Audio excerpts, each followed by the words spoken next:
আজকের ক্লাস শুরু করতেছি।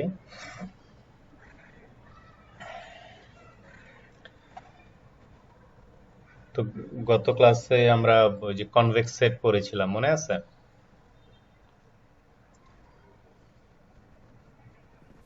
জি স্যার, পড়ছিলাম। কনভেক্স সেট মনে আছে, মানে কনসেপ্টটা মনে আছে না ভুলে গেছো?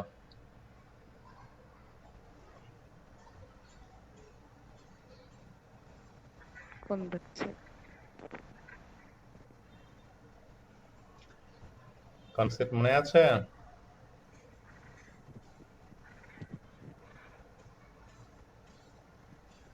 হুম,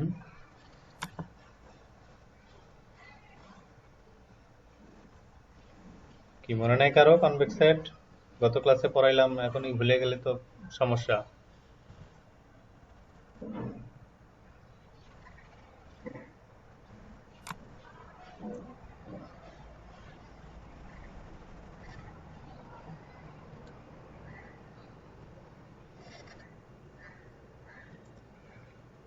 কি কারোই মনে নাই?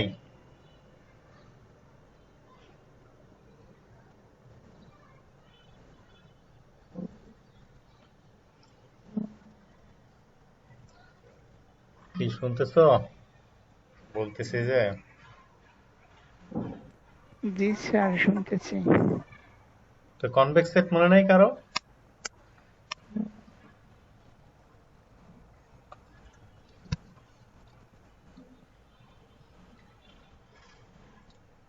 কনভেক্স সেট মনে নাই তার মানে গত ক্লাসে যা পড়াইছি তো খেয়ে ফেলছো।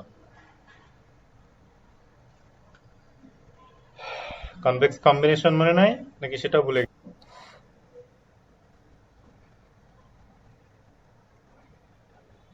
Convex combination, linear combination,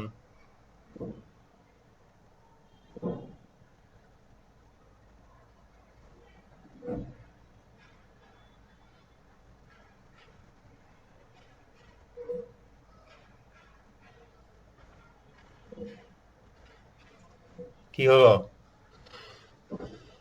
convex কম্বিনেশনও ভুলে গেছো নাকি?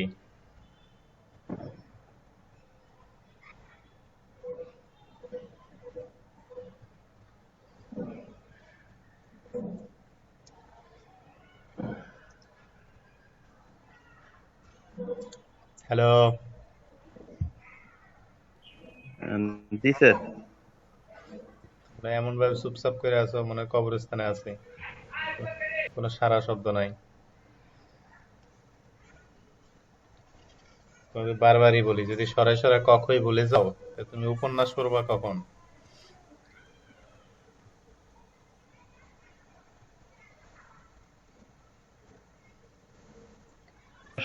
আসলে কারোরই মনে নাই স্যার, এই জন্য সবাই চুপ করে রয়েছে। এটা খুব সহজ একটা জিনিস ছিল, যে কোনো সেটের দুইটা এলিমেন্টের কনভেক্স কম্বিনেশন যদি ওই সেটের এলিমেন্ট হয় তাহলে সেটা কনভেক্স হয়। কনভেক্স কম্বিনেশন কি মনে নাই যে 100% বলছিলাম? একটা এলিমেন্টের 30% নিলাম আর একটা এলিমেন্টের 70% নিলাম, নতুন যেটা হলো সেটা ওই সেটের এলিমেন্ট যদি হয়, এরকম যদি হইতে থাকে তাহলে সেটা কনভেক্স সেট হবে আর কি। Any convex combination. কি বুঝতে পারছো কি বলছি? জি নাকি স্যার, নাকি বুঝো নাই? স্যার বুঝতে পারছি স্যার। এটা তো এই আরো এই স্যার উদাহরণ দিয়ে বলছিলেন যে স্যার একটা 0.4 হলে একটা ধরলাম 0.6, এমন অন হবে। 0.4 0.6 ওগুলো তো স্কেলারের কথা বলছি, যে একটার সাথে জি পয়েন্ট স্যার, জি ফোর স্যার, গুণ করবা আর একটার সাথে 0.6 গুণ করবা।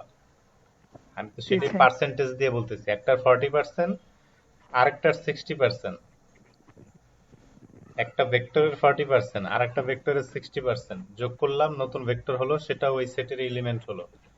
যদি এরকম যে কোনো দুইটার ক্ষেত্রে এরকম 100% কম্বিনেশন মিলাইলে যদি ওই সেটের এলিমেন্ট হয় তখন সেটা কনভেক্স সেট হবে। কি বুঝতে পারছো কি বলছি? জি স্যার, বুঝতে পারছি। তো বলছিলাম যে আহ, একটা ডেস্ক বাউন্ডারি সহ আর কি, ক্লোজ ডিস্ক। তো এই ডিস্কের বাউন্ডারি এবং ভিতরে যত সমস্ত পয়েন্ট আছে মানে ফুল ডিস্ক, এটা একটা কনভেক্স সেট হবে। মানে কি, ডিস্কের মধ্য থেকে যে কোনো র্যান্ডমলি দুইটা পয়েন্ট যোগ করলে ওই ডিস্কের ভিতরেই থাকবে স্যার। ওই কনভেক্স কম্বিনেশন নিলে, যে কোনো কম্বিনেশন না, কনভেক্স কম্বিনেশন নিলে তাহলে ওই ডিস্কের ভিতরেই থাকবে। এরকম আরেকটা লাইন দিয়ে উদাহরণ দিয়েছিলাম, লাইন সেগমেন্ট। জি স্যার, লাইন সেগমেন্ট। একটা রেখাংশের যে কোনো দুইটা পয়েন্টের কনভেক্স কম্বিনেশন ওই সেগমেন্টের মধ্যেই পড়বে, বাইরে যাবে না। কিন্তু যদি তুমি কনভেক্স কম্বিনেশনের বদলে অন্য কম্বিনেশন নাও তাহলে বাইরে চলে যাবে। কি বুঝতে পারছো কনভেক্স সেটের বেসিকটা? জি স্যার, বুঝতে পারছি। এটা তো গত ক্লাসে পড়াইলাম, এটা খায়া ফেললে জি কেমন? স্যার, শুধু ভুলেই যাই স্যার, কিন্তু আপনি যখন বলেন তখন আবার মনে পড়ে। এটা না বুঝা, এটা তো এত জটিল কোনো কনসেপ্ট ছিল না, এটা ভুলে গেলে তো জি সমস্যা। স্যার। এখন এই যে স্ক্রিনে একটা ছবি দেখতে পাচ্ছো, দেখছো? জি স্যার, দেখছি। এখন তোমাদের লিনিয়ার অ্যালজেব্রায় হয়তো পড়াইছিলাম বা মনে আছে যে সার্কেল বলতে সবসময় যে গোল হবে এমন কোনো কথা নাই, মনে আছে? এই জাতীয় কিছু বলছিলাম, ক্লাসে পড়াইছিলাম। জি স্যার, বলছিলেন। সার্কেল দেখতে কেমন হবে সেটা কিসের উপর নির্ভর করবে বলো তো? সেটা স্যার, কিসের উপর নির্ভর করবে? সার্কেল দেখতে যে কেমন হবে সেটা আসলে কিসের উপর নির্ভর করবে? Sir norm radius. ভেক্টর, নর্মের উপরে। ওটা অ্যাকচুয়ালি নির্ভর করবে নর্মের ডেফিনেশনের উপরে। নর্ম, জি স্যার। কারণ কারণটা কি? কারণ হচ্ছে সার্কেলের ডেফিনেশনটা কি? সার্কেলের ডেফিনেশন হচ্ছে একটা ফিক্সড, একটা নির্দিষ্ট বিন্দু থেকে যে সমদূরত্বের বিন্দু সেট আর কি, সেটা নিয়ে যে সঞ্চারপথ, তাহলে এটাই হচ্ছে এখানে সার্কেল। দূরত্ব বলে একটা কথা চলে আসে, ঠিক না? তুমি আসলে দূরত্ব স্যার, কিভাবে মাপতেছো? তো আমরা ম্যাথমেটিক্স এর ভাষায় সেই দূরত্বটাকে কি বলি? ম্যাট্রিক বলি, তাই না? জি স্যার। এখন ম্যাট্রিক দূরত্ব, সেটা আবার অন্যভাবে বলা যায় যে দূরত্বটা তুমি নর্মের সাথে রিলেট করতে পারো। নর্ম তুমি জি কিভাবে ডিফাইন করতেছো সেটার উপরে কিন্তু সার্কেলের চেহারা ডিপেন্ড করবে। তা আমরা যে গোল সার্কেল দেখি এটা কোন নর্মের সাপেক্ষে আসে বলো তো? বলতে পারো কিনা দেখি তো, এটা কোন নর্মের সাপেক্ষে আসে? সার্কেল গোল হয় কখন, কোন নর্মের সাপেক্ষে? স্যার, সকল ডিস্টেন্স গুলো যখন সেম হয়। আরে সেম তো সব নর্মের সাপেক্ষে হবে, আমি বলছি কোন নর্মের সাপেক্ষে সার্কেল গোল দেখাবে। এমনও নর্ম আছে যে নর্মের সাপেক্ষে সার্কেল দেখাবে, আসলে আমরা যেটাকে জি স্যার, উপবৃত্ত মনে করি চতুর্ভুজের মতো। সেটাকে এর মতো। দেখাতে পারে। স্যার, ওগুলো মনে নাই, মানে প্রকারগুলো মনে নাই, খালি নর্ম এটাই মনে আছে। মনে আছে তোমার? ইউক্লিডিয়ান নর্ম সেটা পড়ছো না আজ এই জি স্যার। ইউক্লিডিয়ান নর্ম, সেটাকে আমরা এই যে ফাংশনাল অ্যানালিসিসে অন্য একটা নামে পড়েছি, টু নর্ম। অনেকগুলো নর্ম পড়ছিলাম না, one norm, two norm, supremum norm, infinity norm. এই জি নামগুলো স্যার। মনে পড়ছে না ভুলে জি গেছি? স্যার, এখন মনে পড়তেছে, এখন মনে পড়তেছে। তো সেটাই হচ্ছে যে সার্কেল গোল হবে, সেটা হচ্ছে ইউক্লিডিয়ান নর্মের। ইউক্লিডিয়ান নর্মের আরেকটা নাম কি? Two norm. আমরা ওই যে টু। শুরুর দিকের ক্লাসে পি নর্ম নামে একটা নর্ম পড়েছিলাম, মনে আছে? পি নর্ম, পি দিয়ে। সেটার ডেফিনেশন কি ছিল? যে একটা ভেক্টরের প্রত্যেকটা কম্পোনেন্টের অ্যাবসলিউট ভ্যালু নিয়ে তারপর পাওয়ার পি করার পরে সবগুলোকে যোগ করতে হয়, তারপর শেষে সবগুলো যোগফলকে পি তম রুট করতে হয়, মনে আছে তো? মানে ওই যেভাবে আমরা ইউক্লিডিয়ান নর্ম কিভাবে ডিফাইন করি, প্রত্যেকটা কম্পোনেন্টের স্কয়ার নেই, তাই না? স্কোয়ার, তারপরে যোগ করে রুট। যোগ করে নেই, তারপরে কি রুট করি। সেই রুট। একই ব্যাপারটা এখন তুমি পি দিয়ে চিন্তা করো, প্রত্যেকটা কম্পোনেন্টের অ্যাবসলিউট ভ্যালু নেওয়া। মানে অ্যাবসলিউট ভ্যালু নেওয়া জরুরি কেন? কারণ নেগেটিভের ব্যাপার আছে, প্লাস সেটা কমপ্লেক্স নাম্বারও হইতে পারে কম্পোনেন্ট গুলা। জি স্যার। তাহলে প্রত্যেকটা কম্পোনেন্টের অ্যাবসলিউট ভ্যালু নিতে হবে, তারপর পাওয়ার পি করতে হবে, পাওয়ার পি করার পর সবগুলো যোগ করতে হবে, যোগফলকে পি তম রুট করতে হবে, pth রুট, বুঝতে পারছো? জি স্যার। তা সেটাকে বলতেছে পি নর্ম। তাহলে পি নর্ম যখন পি এর মান 2 হবে তখন সেটা 2 নর্ম বা ইউক্লিডিয়ান নর্ম হবে। এখন এই চিত্রে একটা ইম্পর্টেন্ট বিষয় আছে। এখানে ওরা অনেকগুলো নর্মের সাপেক্ষে সার্কেলের চেহারা কেমন হবে সেটা দেখাইছে। তাহলে এই যে একটা সার্কেল যেটা গোল দেখতে পাচ্ছ, এই যে আমি কার্সর দিয়ে দেখাচ্ছি, যে গোল যেটা দেখতে পাচ্ছ, এটা হচ্ছে ইউক্লিডিয়ান নর্মের সাপেক্ষে, মানে 2 নর্ম। এই যে ওরা এই যে তীর চিহ্ন দিয়ে দিয়েছে, খেয়াল করো। জি স্যার। এটা হচ্ছে ওই যে নর্মের সাথে 2 লেখা আছে, 2 নর্মের সাপেক্ষে এটা হচ্ছে সার্কেলটার চেহারা এরকম হবে। আরেকটা নর্ম এখানে লিখলো, এই যে এটা হচ্ছে 1 নর্ম। তাহলে এখন পি এর জায়গায় 1 বসাও, তাহলে নর্মের ডেফিনেশনটা কেমন হবে? আমরা যদি মনে করো R2 এর, এখানে কিন্তু স্পেসটা নিচ্ছে R2, হ্যাঁ? R2 এর জন্য এই যে ইকুয়েশনটা লিখলো, এটা বলতে কি বুঝাবে? মানে নর্মের ডেফিনেশন অনুযায়ী এটা কেমন হবে? এই যে x হচ্ছে ভেক্টর, মনে করো তার দুইটা কম্পোনেন্ট আছে, একটা x1 আর একটা x2। তাহলে এই লাইনটাকে কিভাবে পড়তে হবে 1 নর্মের বেলায়? p এর মান 1 বসাও, কি হবে? 1 স্কয়ার প্লাস 1 স্কয়ার। 1 বসালে স্কয়ার আসবে কোথা থেকে? 1 স্যার 1। এটা হচ্ছে x1 এর অ্যাবসলিউট ভ্যালু প্লাস x2 এর অ্যাবসলিউট ভ্যালু যোগ করে তার একতম রুট। তাহলে একতম রুট তো আর কিছু করা লাগে না, তাই না? জি স্যার। তাহলে এটা হচ্ছে গিয়ে x1 absolute value plus x2 absolute value equal to 1। তাহলে এটার সাপেক্ষে এই যে সার্কেলের চেহারা কেমন হয়ে যায় দেখো। এই যে এটা হচ্ছে আরেকটা সার্কেল, এটা কি একটা স্কয়ার না? মানে যেটা আমরা সরাসরি সচরাচর স্কয়ার বলে চিনে থাকি। জি স্যার, স্কয়ার। কথা বুঝছো? এই এই সেম গ্রাফটা ইসের বইতেও আছে, শমসিজের বইতেও আছে, লিনিয়ার অলজেব্রা বইতে, এবং নর্মের ডেফিনেশন সহ ওখানে আছে, দেখবা ওই বইতেও দেখবা। এটা 10 ব্যাচে নেয়, 10 ব্যাচে এই কোয়েশ্চেনে ফাইনালে এই কোয়েশ্চেনটা দিয়েছিলাম, যে বিভিন্ন নর্মের সাপেক্ষে সার্কেলের চেহারা কেমন হবে এগুলো এঁকে দেখাও, সেম ডায়াগ্রাম। মানে এই ডায়াগ্রামটা আঁকতে দিয়েছিলাম আর কি। তো কেউ তো মুখস্থ লেখছে, কেউ বুঝে লেখছে, বেশিরভাগই মুখস্থ, খাতা মুখস্থ লেখছে আর কি। এখন এই যে লাস্টের একদম বাইরের যে স্কোয়ারটা, সেটা কোন নর্মের সাপেক্ষে আঁকা হয়েছে খেয়াল করে দেখো। এটা হচ্ছে এই যে এখানে দেখো, আমি কার্সর দিয়ে দেখাচ্ছি, যেটা এটা কোন norm? Infinity norm. Infinity norm. এটা আরেকটা নাম হচ্ছে সুপ্রিমাম নর্ম। এখানে কিন্তু আর পি এর মান ইনফিনিটি বসানোটা যদি ওইভাবে চিন্তা করো একটু প্যাচ লেগে যাবে, কিন্তু ইনফিনিটি বসাইলেও কনসেপ্ট ঠিক আছে, কিন্তু ইনফিনিটি বসাইলে অন্যগুলোর সাথে মিল করতে পারবে না।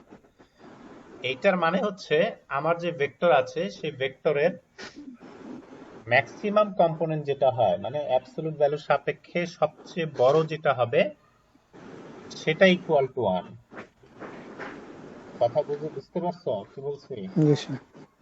ম্যাক্সিমামটা 1, আর এটা হচ্ছে দুইটা স্যার কম্পোনেন্টের অ্যাবসলিউট ভ্যালুর যোগফল 1।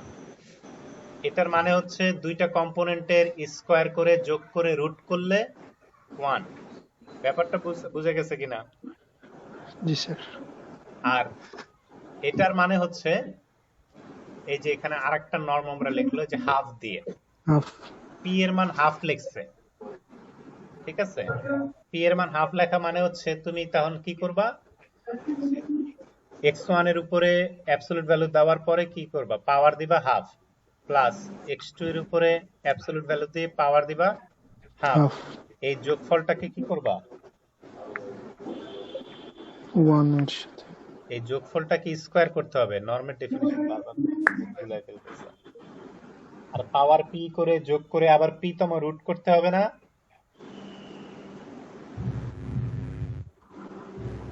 কি জি বুঝছো? স্যার, করতে হবে। বুঝছো? স্যার এটা একটু লিখে দেখালে ভালো হতো জি স্যার। স্যার। বলতেছি, সেটা তো হচ্ছে না।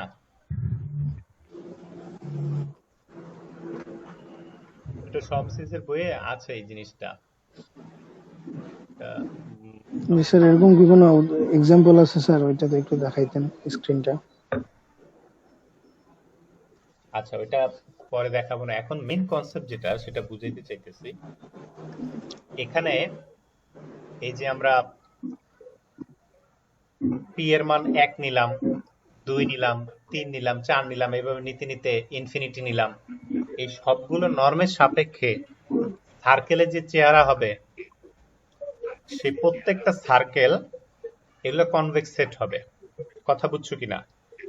1 থেকে শুরু করে পি এর মান 1 থেকে শুরু করে আমি যাই নেই না কেন, সেটার সাপেক্ষে সার্কেলের যে চেহারা হবে, সেই সার্কেলটা ভিতরের পয়েন্ট সহকারে চিন্তা করলে সেটা কনভেক্স সেট হবে।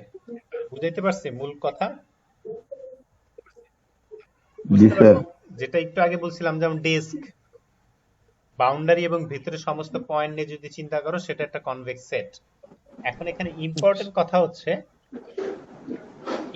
কথাটা হচ্ছে যদি তুমি পি এর মান 1 এর কম করে ফেলো, তাহলে যে চিত্রটা হবে তার বাউন্ডারি এবং ভিতরে পয়েন্ট সহ সেটা কনভেক্স সেট হবে না।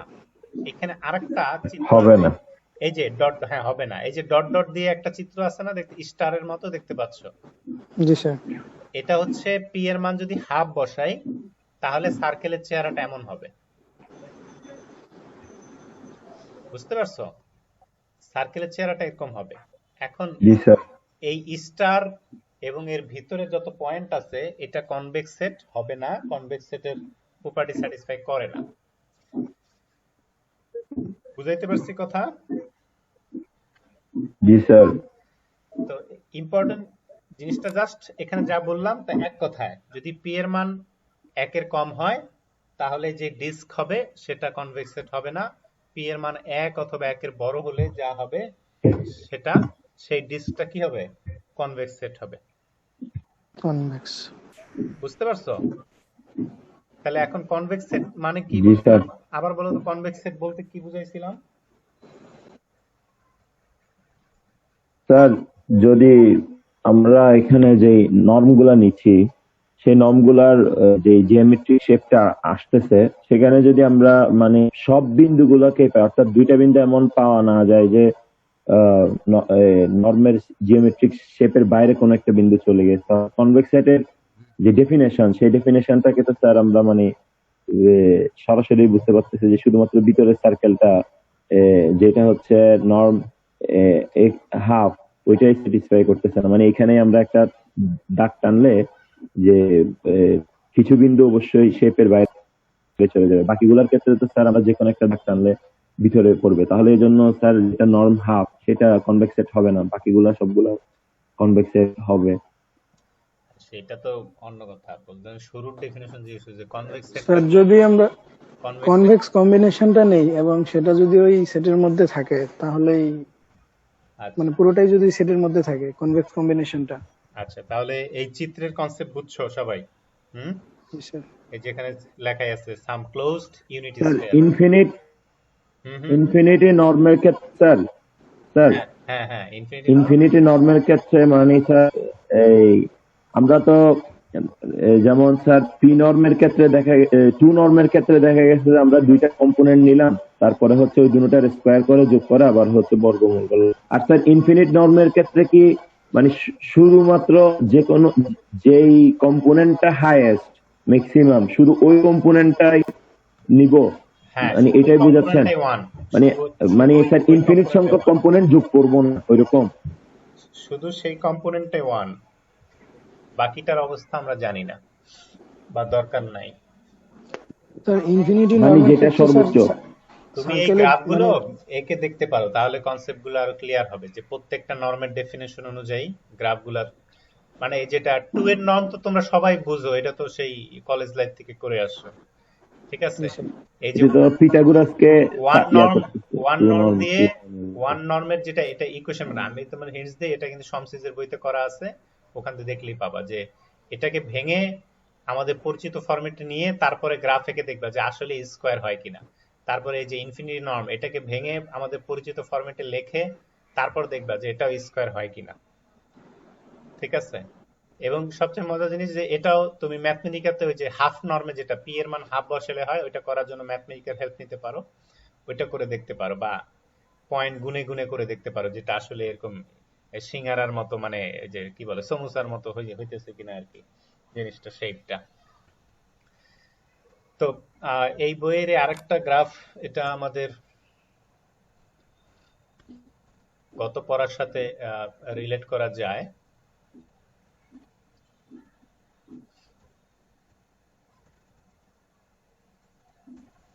এই যে এই চিত্রটা খেয়াল করো, এটাও জাস্ট আমাদের গত পড়ার সাথে একটু মিল আছে, ওই যে আমরা অ্যালজেব্রা পড়েছিলাম, মনে আছে?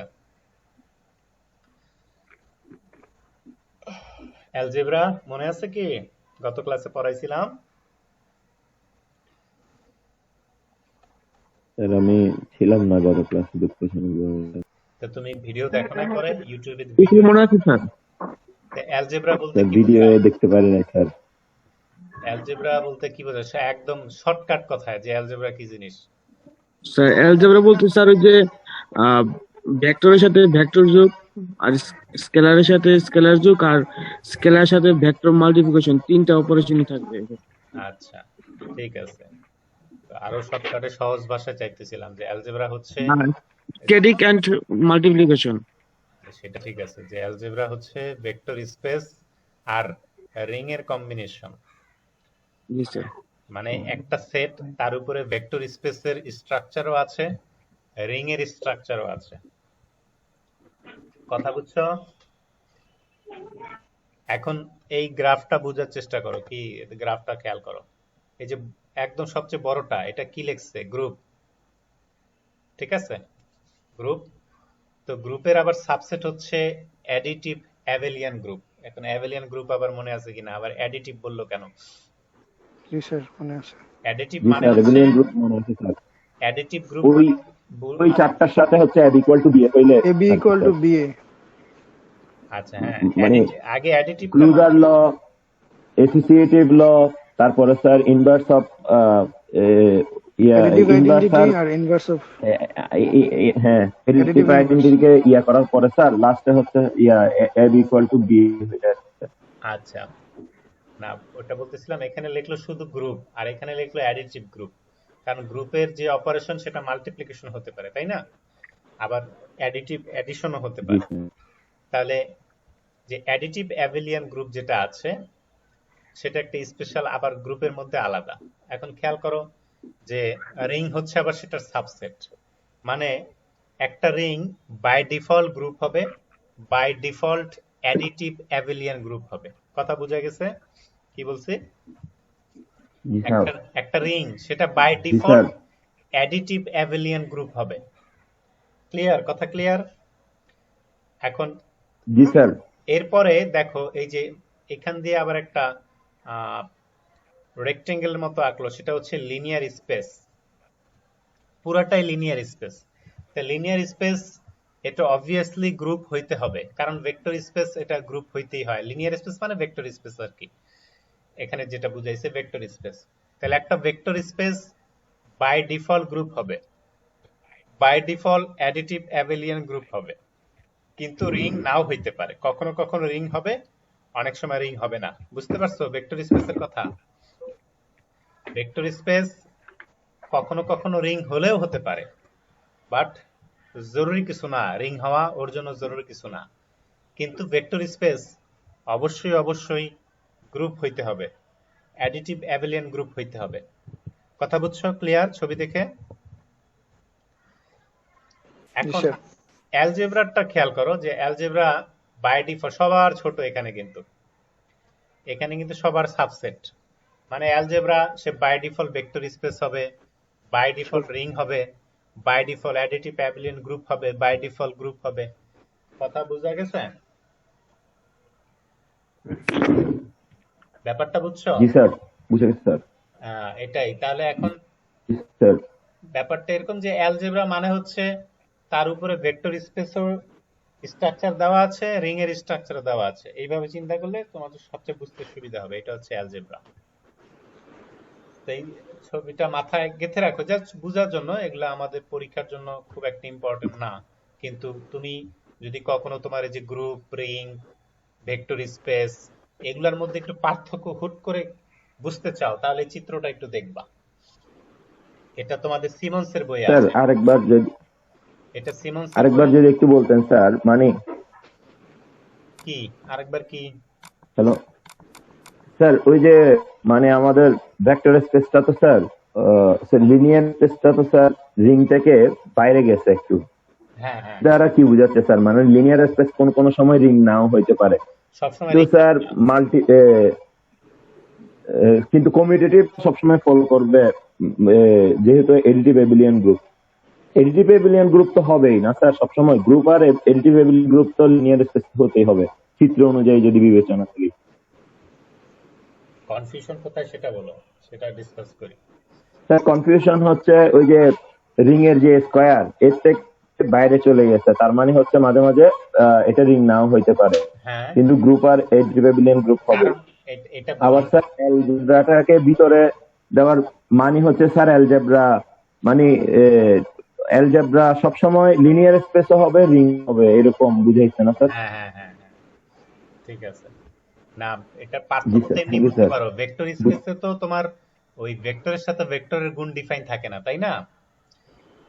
একটা ভেক্টর স্পেসে ভেক্টরের সাথে স্যার ভেক্টরের গুণ ডিফাইন করা থাকে না, কিন্তু সেটা রিং এর মধ্যে কিন্তু থাকে।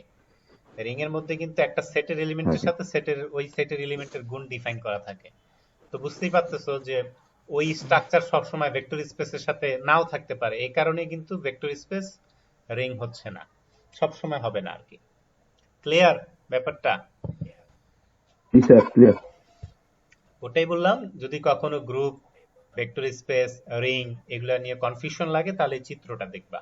গ্রুপ হচ্ছে সবার বড়, গ্রুপের পরে রিং, রিং এর পরে হচ্ছে তোমার ভেক্টর স্পেস, কিন্তু ভেক্টর স্পেস সবসময় রিং নাও হইতে পারে, কিন্তু গ্রুপ হইতেই হবে। ভেক্টর স্পেস অলওয়েজ গ্রুপ, কিন্তু নেসেসারিলি সবসময় রিং হবে না। আবার রিং সবসময় গ্রুপ, গ্রুপ হচ্ছে সবার বড় এখানে। এরকম সেম চিত্র আবার তোমার ওই টপোলজিক্যাল স্পেস দিয়েও এগুলো করা যায়। এখানে আমরা টপোলজিক্যাল স্পেসকেও এখানে জায়গা দিতে পারি, কিন্তু সেটা আরো কমপ্লেক্স হয়ে যাবে, এখানে আপাতত ওখানে আনে নাই আর কি। তাহলে আরো বুঝতে পারতো যে টপোলজিক্যাল স্পেসটার অবস্থান কোথায় আর কি। তো এখন আমরা আমাদের মূল বইয়ের পড়ায় ফিরে যাই। এই যেখানে আমরা বলছিলাম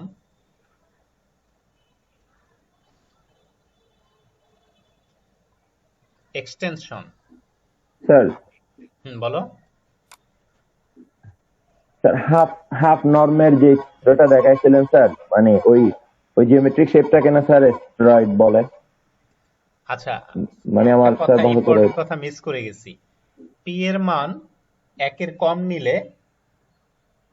কম নিলে সেগুলো নর্মের ডেফিনেশন স্যাটিসফাই করবে না।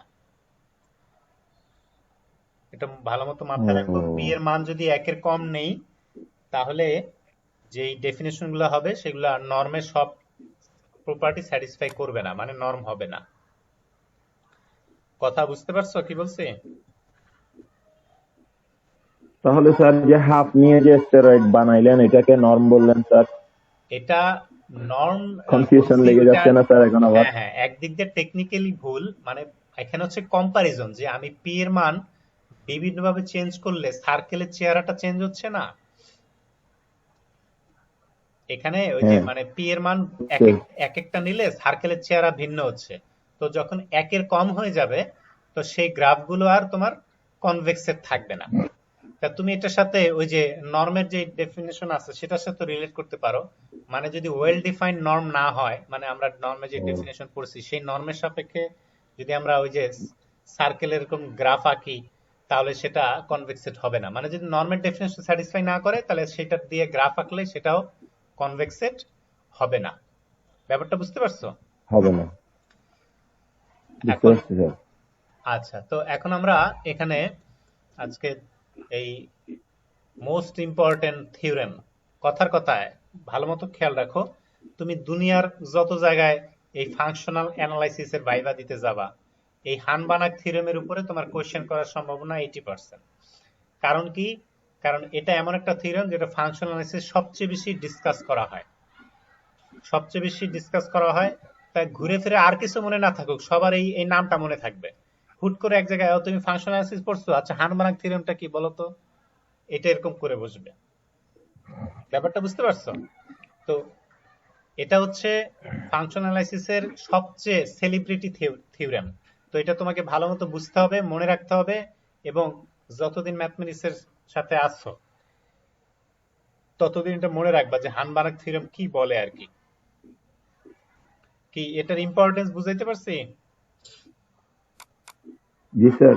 আচ্ছা, এটা বোঝার জন্য তোমাকে আগে বুঝতে হবে extension of a linear functional কাকে বলে। তো ফাংশনাল তো গত ক্লাসে বুঝাইছি, আমরা যেভাবে ওই যে n থেকে n প্রাইমে যে ট্রান্সফরমেশন গুলো ডিফাইন করি, তো n থেকে n প্রাইম, এই n প্রাইমটা যদি সংখ্যার ভেক্টর স্পেস হয়, মানে রিয়েল নাম্বারের সেট r অথবা কমপ্লেক্স নাম্বারের সেট c হয়, তখন সেটার স্পেশাল নাম বলা হয় ফাংশনাল। মনে আছে তো ফাংশনাল? আমরা ফাংশনাল কখন বলবো? যখন জি ভেক্টর, স্যার। যেটা ভেক্টরকে সংখ্যায় পরিণত করবে, যেই ট্রান্সফরমেশন ভেক্টরকে সংখ্যায় ট্রান্সফর্ম করে সেটাকে স্পেশালি ফাংশনাল বলা হয়। ফাংশন না কিন্তু ফাংশনাল, মনে এটা কিন্তু গুলায় ফেলায়ও না, মানে ভেক্টর থেকে সংখ্যায় কনভার্সন হচ্ছে। স্যার সংখ্যায় কনভার্সন মানে কি, স্কেলারে কনভার্সন? হ্যাঁ, স্কেলারে। এখন স্কেলার এখানে কমপ্লেক্স হতে পারে, ঠিক আছে, জি স্যার। আর অথবা সি আর কি, বা এদের সাবসেট কোনো একটা কিছুতে হলো। তো এক্সটেনশন কাকে বলে?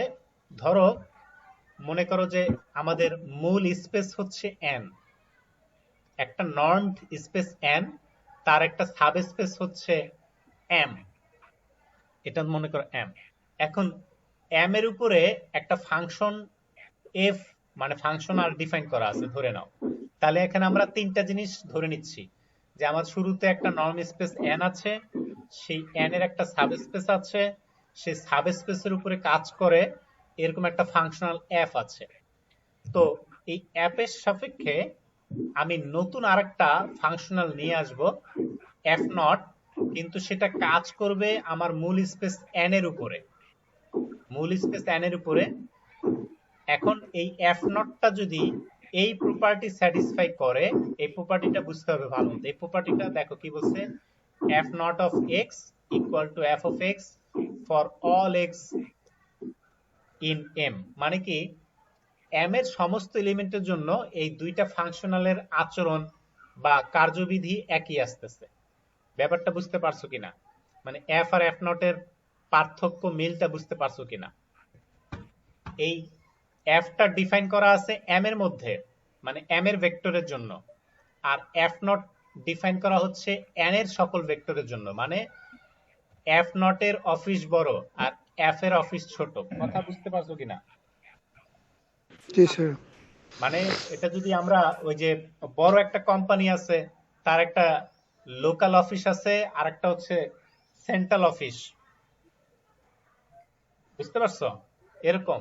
তাহলে এফ জি স্যার। নট হচ্ছে সেন্ট্রাল অফিসের লোকজন, আর এফ হচ্ছে কোন একটা লোকাল অফিসের লোকাল। লোকজন। এখন এদের দুইজনের কাজ যদি ওই লোকাল অফিসে সেম টু সেম হয়, তখন এই এফ নটটাকে বলা হচ্ছে এক্সটেনশন। কার এক্সটেনশন? এফ এর এফ এর। এক্সটেনশন। এক্সটেনশন কি বুঝাইতে পারছি? জি স্যার। বুঝছো ব্যাপারটা সবাই? এফ নটটা এক্সটেনশন জি কাকে স্যার। বলতেছে? এক্সটেনশন জি মানে স্যার। কি, মানে আগে যা আছে তা তো আছেই, সাথে কি আরো কিছু বাড়তি আছে। ব্যাপারটা এরকম না? মানে আমরা সচরাচর এক্সটেনশন শব্দের মিনিং যা বুঝি, যে আমি এই বাড়তি। এই রুমটাকে আরো একটা এক্সটেনশন করব, তার মানে কি ওই রুমের আগের জায়গা তো আছেই, সাথে কি আরো নতুন জায়গা আমরা এটাকে নিয়ে নিলাম, এরকমই তো নাকি? তাহলে এই আশা করি এফ নট আর এফ বুঝতে পারছো। তো এখন বলতেছে যে আমরা এটাকে এমন ভাবেই করি, মানে প্রকাশ করি যে F naught over M equal to F, মানে এই যে এই লাইনটার মিনিং তোমাকে এখানে যেটা বুঝাচ্ছে ওইটাই, মানে এফ নট এর আচরণ এম এর উপরে ঠিক যেমনটা আচরণ এফ এর, মানে শুধু এম এর জন্য এফ নট এর আচরণ আর এফ এর আচরণ সেম হবে, তখনই আমরা এফ নট কে এক্সটেনশন বলতে পারবো। তো এফ নট হচ্ছে মূল স্পেসের উপর ডিফাইন করা, এফ হচ্ছে এম সাবস্পেসের উপর ডিফাইন করা। তো হান-বানাক থিওরেম এখন কি বলতেছে যে এখান থেকে জাস্ট থিওরেমটা আমরা ডিসকাস করি। ওই আগের মতো আমরা একটা স্পেস এন নিচ্ছি, তার সাবস্পেস এম নিচ্ছি। এখন এই সাবস্পেস এম এর উপরে ডিফাইন করা একটা ফাংশনাল এফ নিচ্ছি। তো এখন থিওরেম দাবি করতেছে যে এই এফ এর সাপেক্ষে আমরা এরকম একটা এক্সটেন্ডেড ভার্সন এফ নট খুঁজে পাবো, যেটা ফুল স্পেস এন এর উপরে কাজ করতে পারবে এবং এফ এর এক্সটেনশন হবে। সাথে আরো একটা এক্সট্রা প্রপার্টি, এই দুই ফাংশনালের নর্ম সেম হবে। নর্ম সেম হবে। কথা বুঝাইতে পারছে কিনা, মানে কথাটা বুঝতে পারছো? জি স্যার। থিওরেমের স্টেটমেন্টটা জি স্যার। সহজভাবে যে কোনো সাবস্পেসে যদি একটা ফাংশনাল থাকে তাহলে মূল স্পেসে তার রিপ্লেসমেন্টে একটা এক্সটেনশন আনা যাবে, এমন এক্সটেনশন যে আগের ফাংশনালের নর্ম আর আমি যে এক্সটেনশন আনতেছি তার নর্ম সেম হবে। কথা বুঝতে পারছো কিনা? এটাকে বলা হয় নর্ম প্রিজার্ভ করা, মানে নর্ম ঠিক রাখা। এই দুই ফাংশনালের নর্ম সেম, এমন ফাংশনাল এক্সটেনশন সব সময় পাওয়া যাবে। এটাই হচ্ছে হান-বানাক থিওরেমের বক্তব্য। কথা বুঝতে পারছো কিনা? এখন এই জি যে স্যার। এইখানে এটা হচ্ছে ইনফর্মাল ভাষায় হান-বানাক থিওরেম কি বলে সেটা লেখা আছে। অনেক সময় এটা ভাই যদি আমি থাকি এটা জিজ্ঞেস করবো যে সবসময় যে হান-বানাক থিওরেমের মূল বক্তব্যটা কি। মূল বক্তব্য আসলে ও কি বুঝাইতেছে সেটা হচ্ছে যে কোনো নর্ম লিনিয়ার স্পেস, এটা এই যে rich in supply of functional, মানে কি সাবস্পেসের মধ্যে যে কোনো ফাংশন আমি নিয়ে আসি তার রিপ্লেসমেন্টে আমি এক্সটেনশন সব সময় আনতে পারবো। কথা বুঝতে পারছো? কথা বুঝাইতে পারছি? ব্যাপারটা বুঝাইতে পারছি? যে কোনো সাবস্পেস হোক তার মধ্য থেকে যে কোনো ফাংশনাল হোক তার এক্সটেনশন সব সময় খুঁজে পাওয়া যাবে এবং এমন ফাংশনাল পাবো যেটা আগের ফাংশনালের সাথে নর্ম সেম মেইনটেইন করবে। বক্তব্য বুঝছো? কথা জি স্যার। বুঝতে পারছো? জি স্যার। যে কোনো সাবস্পেস হোক, সেই সাবস্পেসের মধ্যে যে কোনো ফাংশনাল হোক তার রিপ্লেসমেন্ট অলওয়েজ পাওয়া যাবে এবং এমন ভাবে পাওয়া যাবে যেন দুই ফাংশনালের আবার নর্ম সেম হয়। তো খেয়াল করো এখানে ব্যাপার কিন্তু দুইটা, একটা বলতেছে এক্সটেনশন পাওয়া যাবেই যাবে, আর একটা বলতেছে এমন ভাবে পাওয়া যাবে যেন নর্মও সেম হয়।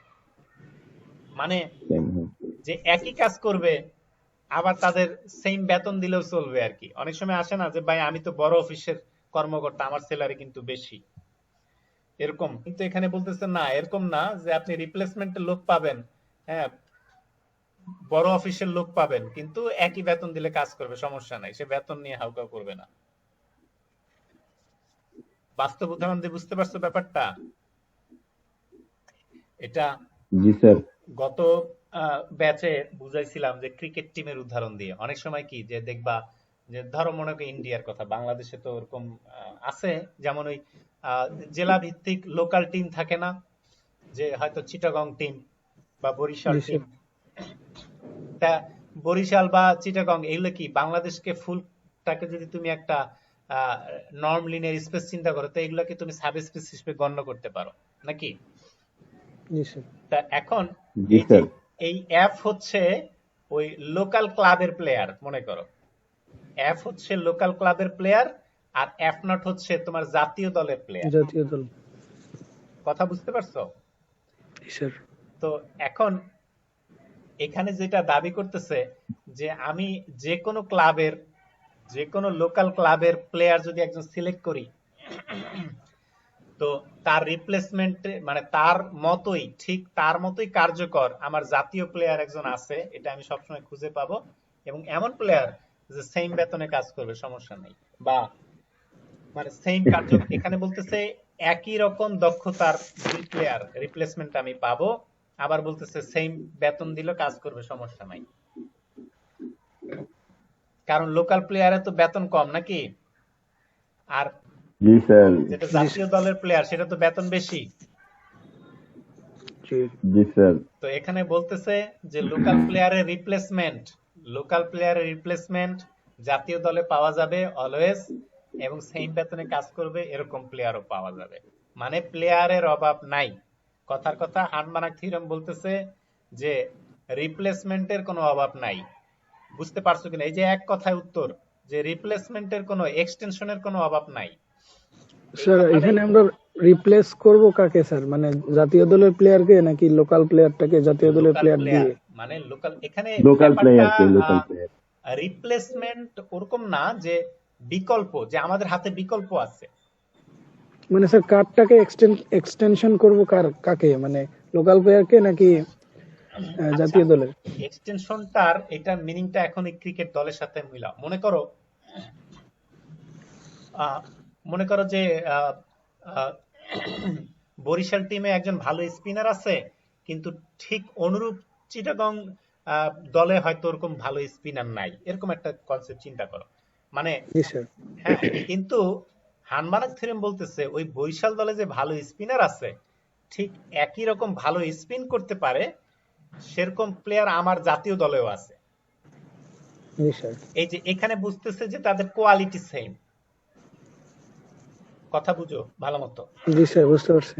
এখানে বলতেছে যে তাদের কোয়ালিটি সেম, আর এখানে বলতেছে যে তাদের বেতন সেম। মানে জি আমার স্যার। সবসময় জাতীয় টিমে রিপ্লেসমেন্ট আমি আছে, যে কোনো প্লেয়ার তার উপরে আমাকে ডিপেন্ডেবল হইতে হবে না, কোনো লোকাল প্লেয়ার উপর ডিপেন্ড, আমি তার বদলে একজন জাতীয় প্লেয়ার নিয়ে আসতে পারবো ওই সেম টাকায়, সেম বেতন দিয়ে আমি জাতীয় দলের প্লেয়ারই নিয়ে আসতে পারবো, সমস্যা নাই। সমান সমান কার্যকর, এই যে এখানে যেটা বলতেছে সমান কার্যকরী আর কি, ব্যাপারটা এরকম। জি স্যার, বুঝতে পারছি।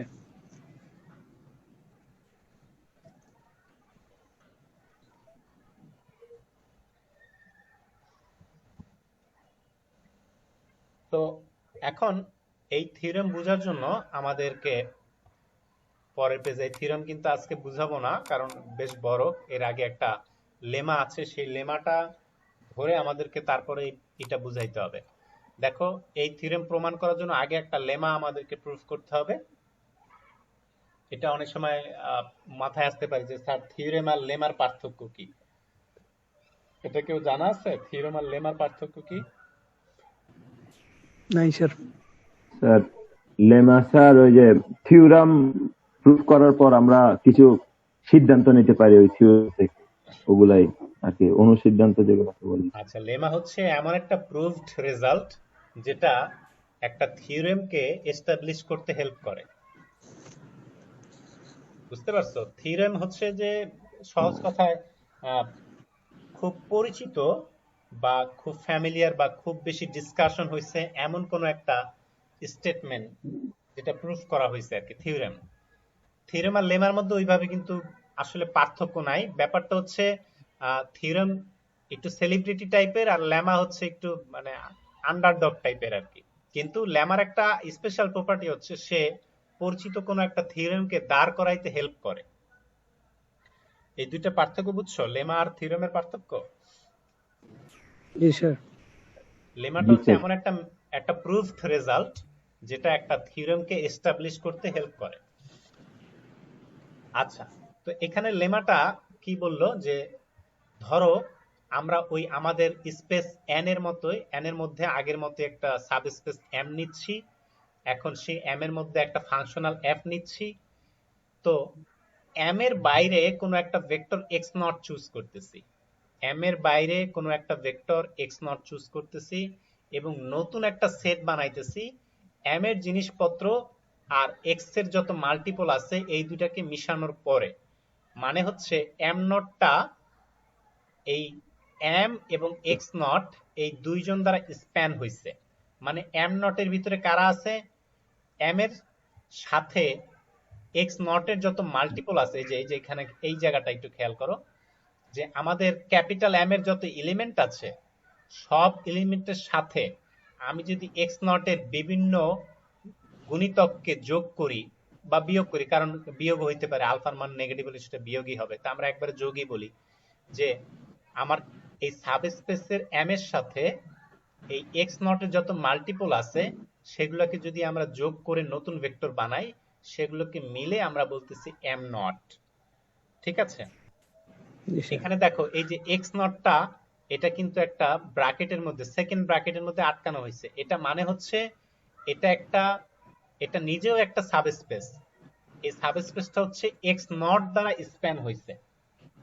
স্যার এই সাবস্পেসটা কি এন স্পেসের সাবস্পেস হবে? কোনটা? এই যে এম নটটা? না স্যার, এক্স নট না দ্বারা না, যেটা এক্স সাবস্পেস নট, ডিনোট করা এক্স হয়েছে। নটটা তো এম এর বাইরের একটা ভেক্টর। এই যে এখানে খেয়াল করো, এক্স জি নট স্যার, মানে হচ্ছে এন, এন এর কথা বলতেছি স্যার, এন এন স্পেস।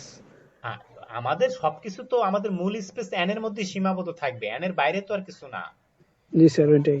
এই এক্স নটটা এন এরই ভেক্টর, কিন্তু বলতেছে ওই যে আমরা সাবস্পেস নিছিলাম এম, সেই জি স্যার, সাবস্পেসের বাইরে, বাইরের। সেই বাইরের একটা অংশ আর কি। ঠিক আছে, একটা ভেক্টর। আর জি স্যার। এইখানে যে ব্র্যাকেট দেওয়া অংশটা দেখতেছো, এটা এটা নিজেও একটা সাবস্পেস। এই সাবস্পেসটা হচ্ছে এক্স নট দ্বারা স্প্যান হয়েছে। একটা ভেক্টর দ্বারাও সাবস্পেস স্প্যান হওয়া সম্ভব। এটা কিরকম? যেমন এটা যদি তুমি উদাহরণ দিয়ে বুঝো, মনে করো R2 এর একটা ভেক্টর হচ্ছে, মনে করো 2 3। জাস্ট ইমাজিন করে নাও, R2 এর একটা ভেক্টর হচ্ছে 2 3। এখন 2 3 এই ভেক্টরটার যত মাল্টিপল আছে সবগুলোকে কম্বাইনলি চিন্তা করো, সেই গ্রাফটা কেমন হবে বা সেই সেটটা কেমন হবে বলো তো, চিন্তা করো তো। সরল রেখা, স্ট্রেট লাইন। সবাই চিন্তা করতে পারছো এটা? মানে জি স্যার। 2 3 একটা ভেক্টর, মানে পয়েন্টের মতো চিন্তা করো। 2 3 একটা পয়েন্ট বা ভেক্টর, এটার যত মাল্টিপল আছে সবগুলোকে আমি যদি কম্বাইনলি চিন্তা করি, তাহলে সেই জিনিসটা কি হবে? Straight line. একটা স্ট্রেট লাইন হবে। জাস্ট ইমাজিন করো 2 3 কে যদি আমি ডাবল করি 4 6, তাই না? আমি যদি জি স্যার। 2 3 কে হাফ করি তাহলে একটা হবে 1 1.5। আবার যদি তুমি 5 গুণ, আবার যদি 0 দিয়ে গুণ করি তাহলে কি মূলবিন্দু হবে নাকি? বুঝতে জি পারছো? স্যার। তো এইভাবে সমস্ত স্কেলার দিয়ে গুণ করো, নতুন যেই পয়েন্টগুলো পাওয়া যায় সেগুলোকে কম্বাইনলি চিন্তা করো, সেটা কিন্তু মূল বিন্দুগামী একটা সরল রেখা হবে। সরল রেখা। কথা বোঝা গেছে কিনা? জি কথা স্যার। বুঝতে পারছো? তাহলে Yes, sir. এখন জাস্ট আমি ওই R2 এর কথাই ধরে নেই। মনে করো এই যে এম নট, এটা একটা সাবস্পেস ওই R2 এর। সরি, এম নট না, এম এম এন। হচ্ছে একটা সাবস্পেস। আর এই যে এক্স নট দ্বারা একটা ভেক্টর দ্বারা যেই রেখা পাইলাম সেটাও। তাহলে এই দুইটার কম্বাইনলি গ্রাফ কিরকম হওয়ার কথা? কম্বাইন গ্রাফ কিরকম হওয়ার কথা?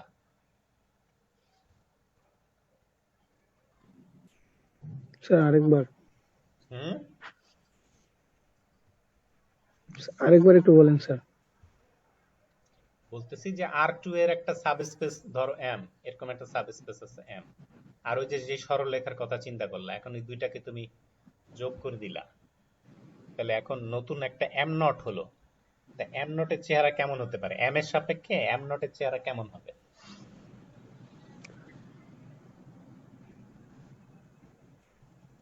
স্যার একটা ছেদবিন্দু মনে হয় পাবো নাকি, বুঝতে পারতেছি না। আইডিয়া আছে? স্যার এম এম এর গ্রাফ কিরকম স্যার সেটা তো বলেন স্যার একটা কি ছেদবিন্দু হবে স্যার, একটা পয়েন্ট? না, পয়েন্ট তো হবেই না। এম তো একটা সাবস্পেস, একটা জায়গা, একটা জি আমাদের স্যার। R2 এর উপরে একটা বাউন্ডারি দিয়ে একটা জায়গা। এখন সেখানে আবার একটা স্ট্রেট লাইন, স্ট্রেট লাইনের যত পয়েন্ট আছে সেগুলোকে আমি আহ, ওইটার সাথে কম্বাইন করে দিলাম। তাহলে গ্রাফটা কেমন হবে এটা বোঝার জন্য তোমাকে আগে বুঝতে হবে, যদি আমি সরল রেখার পুরা সরল রেখা না, আমি জাস্ট একটা পয়েন্ট নিলাম। ধরো আমি এম এর সাথে শুধু এক্স নটটা যোগ করলাম, এম এর সাথে শুধু এক্স নট যোগ করলাম, তাহলে কি পরিবর্তন হবে? এটা ক্যালকুলাসের যারা ভালো স্যার বুঝে পড়ছে তারা বুঝার কথা। এক্স নট পরিবর্তন হবে। আমি একটা সাবস্পেসের সাথে শুধু এক্স নট ভেক্টরটা অ্যাড করে দিলাম। এখন সেটের সাথে অ্যাড করা মানে কিন্তু সেটের সবার সাথে অ্যাড করা, এটা মনে আছে তো? কথা বুঝতে পারছো? জি স্যার।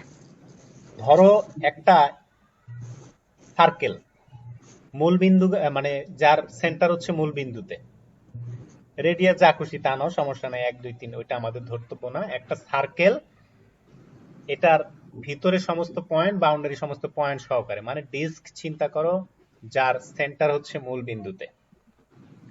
এখন এই সার্কেলের সমস্ত পয়েন্টের সাথে আমি মনে করো 2 3 পয়েন্টটা যোগ করলাম, সমস্ত পয়েন্টের সাথে 2 3 পয়েন্টটা যোগ করলাম, তাহলে পরবর্তী ফলাফল কি হবে?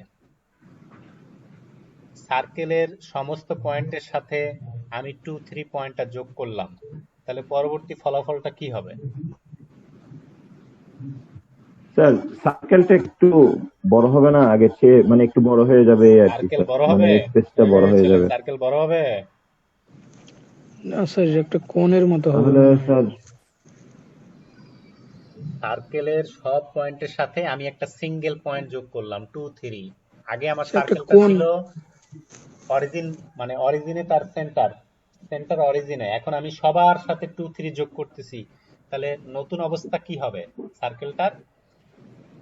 স্যার যেমন স্যার শুধু আমরা যদি অরিজিনের কথা চিন্তা করি, অরিজিনটা চেঞ্জ হয়ে গেল না এখন, কারণ 0+2 হইলে 2 হয়ে গেল, তারপরে 0+3 হইলে 3 হয়ে গেল, তাহলে সেন্টারটা চেঞ্জ হয়ে 2 3 তে চলে গেল। তাহলে ব্যাপার ধরতে পারছো কিনা বুঝতেছি না। এটা হচ্ছে যে সার্কেলটা জায়গা পরিবর্তন করবে, মানে সরে যাবে, তার হ্যাঁ, সেন্টার সরে এখন যাবে। ঠিক সেন্টার আছে, মূল বিন্দু থেকে 2 3 পয়েন্টে 2 3 চলে তে আসবে। চলে। তার শেপ এটা কিন্তু আগের মতোই থাকবে, জাস্ট কি পরিবর্তন হলো, এটাকে আগের ক্যালকুলাসের মতো। ভাষায় কি পড়ছো, এটাকে বলে এই যে ট্রান্সলেশন, মনে আছে? ট্রান্সলেশন, কম্প্রেশন, স্ট্রেচ, এই টার্মগুলো মনে আছে ক্যালকুলাস 1 এর পড়া? স্যার ক্যালকুলাস 1 এ স্যার পড়ি নাই স্যার। মনে আছে না ভুলে গেছো? যেমন y টু এই fx, নাই স্যার, মনে কিভাবে থাকে? আচ্ছা যদি y টু fx জানা থাকে, এটা গ্রাফ যদি জানা থাকে, তাই আমি y to fx plus c এই গ্রাফটাকে আঁকা যাবে না? জি স্যার, ওই এক ঘর উপরে উঠে যাবে।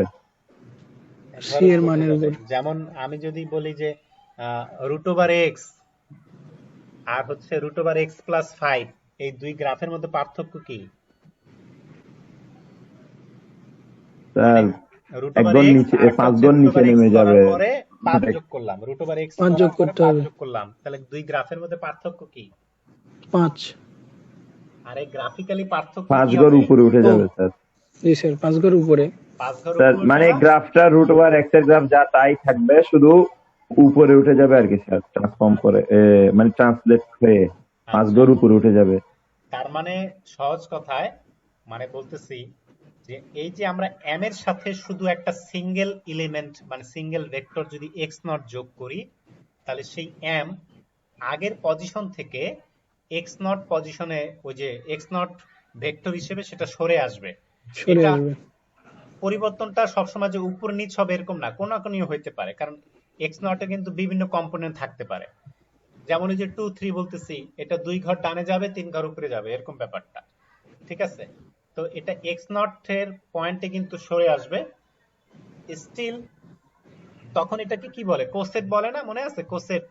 কোসেট আমরা পড়ছিলাম। কোসেট মানে কি, একটা সেটের এলিমেন্টের সবার জি সাথে স্যার, একটা কোসেট, সিঙ্গেল রাইট এলিমেন্ট কোসেট। যোগ করা। খেয়াল করো, তাহলে এখন আমরা এই m এর সাথে আরেকটা স্পেসকে মিলাই দিচ্ছি, মানে হচ্ছে কি আমি এই m এর যতগুলো কোসেট পাই সেগুলোর কিন্তু আসলে ইউনিয়ন নিচ্ছি, ব্যাপারটা এরকম। এই যে খেয়াল করো, আমি বলতেছিলাম m এর সাথে যদি একটা সিঙ্গেল এলিমেন্ট x নেই, তাহলে m চেঞ্জ হয়ে গিয়ে ওই x নটের সাপেক্ষে সরে যাবে।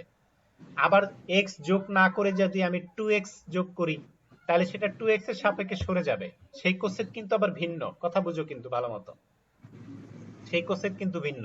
তাহলে এইভাবে করতে করতে অনেকগুলা কোসেট পাবো, সেই কোসেট গুলার ইউনিয়ন হবে এটা। কথাটা বুঝতে পারছো কিনা? ব্যাপারটা বুঝছো? এই m এর যত পরিবর্তিত রূপ আছে সবগুলো পরিবর্তিত রূপের ইউনিয়ন নিয়ে যে নতুন জায়গাটা হবে সেটা হবে m নট। কথা বুঝতে পারছে কিনা? জি স্যার। কথা বুঝতে পারছো? সেটা হবে m নট। তাহলে m নটটা বেশ আরো বিশাল হয়ে যাচ্ছে, m এর থেকে আরো বিশাল। মানে এম এর থেকে এম নট কিন্তু আরো বিশাল হয়ে যাচ্ছে, কারণ জি স্যার, দুইটা স্পেসকে তুমি আসলে কি করতেছো, কম্বাইন ইউনিয়ন। করে দিচ্ছ। ঠিক আছে, তো এখন যেটা বলতেছে যে আমরা যদি এই এম এর উপরে এরকম একটা এফ ডিফাইন করি, তাহলে আমরা এম নটের উপরে এরকম একটা এফ নট পাবো, যেটার কিন্তু নর্ম সেম হবে। এই যে বলছে এক্সটেনশন পাবো, মানে আমি এম এর মধ্যে যদি একটা এফ নেই, সেই এফ এর একটা এক্সটেন্ডেড ভার্সন এফ নট পাওয়া যাবে, যাদের নর্ম আবার সেম হবে। দেখো Same. আমাদের হানবানাক থিওরেমের সাথে মিল আছে, পার্থক্য আছে। এখানে আমরা কি করতেছিলাম যে একটা সাবস্পেস থেকে আরেকটা সাবস্পেসে যাচ্ছি, কিন্তু খেয়াল করে দেখো ব্যাপারটা হচ্ছে একটা সাবস্পেস থেকে আরেকটা সাবস্পেসে আমরা এক্সটেনশনের কন্ডিশনটা নিয়ে আসতেছিলাম। আর আমাদের হানবানাক থিওরেমে বলতেছে যে এক সাবস্পেস থেকে আমরা মূল স্পেসে মূল স্পেসে। জি স্যার, কথা বুঝছো পার্থক্যটা এখানে? তাহলে এই লেমাটা যদি আমরা দাঁড় করাইতে পারি, তাহলে আমাদের মূল প্রমাণ সহজ হয়ে যাবে। তাহলে আমাদের নেক্সট ক্লাসের আলোচনা থাকবে এই লেমার উপরে। আপাতত এই স্টেটমেন্টটা বুঝছো তো? এই লেমার মানে স্যার। যা বলছে সবকিছু বুঝছো তো? এম জি স্যার, এম স্যার নট এই লেমাটা হচ্ছে স্যার আঞ্চলিক টিমগুলোর মধ্যকার মানে সম্পর্কটা, আর হচ্ছে হানবানাকটা হচ্ছে আঞ্চলিক টিম আর হচ্ছে মানে ন্যাশনাল হচ্ছে টিমের এখানে মধ্যকার। ন্যাশনাল টিম বানাই নাই, কিন্তু সবগুলো ক্লাব মিলে আরেকটা জি ক্লাব স্যার, বানাইছি, ব্যাপারটা এরকম। আরেকটা। হ্যাঁ, জি কিন্তু স্যার, সেটা জাতীয় টিম না, জি স্যার। জাতীয় টিম না, এরকম বলা হচ্ছে আর কি। তো এখন হচ্ছে মানে জিওমেট্রিক্যালি বা যেটাই হচ্ছে ম্যাথমেটিক্যাল ভাষায় তুমি লেমাটা আবার বোঝার চেষ্টা করবা, রিডিং করবা, দরকার হলে প্রমাণটা একটু পড়লা, পরবর্তীতে তোমার পড়া ধরতে সুবিধা হবে। কিছু বুঝা না বুঝো এখানে এম নটটা কিন্তু বুঝতে হবে, যে আসলে এম নটের জিনিসটা কি, এটা ফিল করতে হবে। সবসময় তুমি কল্পনায় হয়তো ভিজুয়ালাইজ করতে পারবা না জিনিসটা কেমন, কিন্তু অনুধাবন করতে পারবা যে এম নট জিনিসটা এইটা। এগুলো যদি না করতে পারো, ম্যাথমেটিক্স পড়ে কখনো মজা পাবা না, মুখস্থ মনে হবে সব মুখস্থ করতেছো জিনিসটা।